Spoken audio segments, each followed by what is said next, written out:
মাঝে মধ্যে কর্মব্যস্ততার মাঝেই আমাদের নিজেদেরকে একটু সময় দেওয়া লাগে।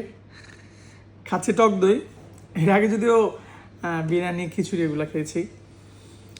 তো আমাদের এই টক দই খেয়ে কিছুটা ব্যালেন্স করার চেষ্টা করছি, অর্থাৎ যেহেতু অনেক ভাজা পোড়া খেয়েছি। আমাদের লাইফে এরকম টক্সিসিটি কমাইতে মাঝে মধ্যে টক দইয়ের মতো নিজেকে সময় দিন। আছি আমার পার্টনার, আমার বন্ধু, আমার দিনের সবচেয়ে বেশি সময় যার সাথে কাটানো, স্ত্রী এক ভাইয়ের সাথে। এমন কিছু মানুষ আছে যাদের সাথে আপনার স্থান কাল পাত্র ভেদে তাদের সাথে ঘুরতে ভালো লাগে। তার এরকম একজন মানুষের সাথে ঘুরে বেড়ান এবং নিজের টক্সিসিটি কমাইতে টক দইয়ের মতো কিছু একটা খান। সবচেয়ে বড় কথা হচ্ছে নিজেকে রিল্যাক্স রাখুন। যে চিন্তা দুশ্চিন্তাগুলো মাথায় সবসময় ঘুরে সেগুলোকে একটু কমিয়ে রাখার চেষ্টা করুন, কেননা দুশ্চিন্তা সবার জীবনে থাকে, কিন্তু টক্সিসিটি যাতে সেটা আবার আপনার ক্রিয়েটিভিটি কিংবা আপনার জীবনভর যাতে একদম কেটে না ফেলে সেদিকে অবশ্যই খেয়াল রাখতে হবে।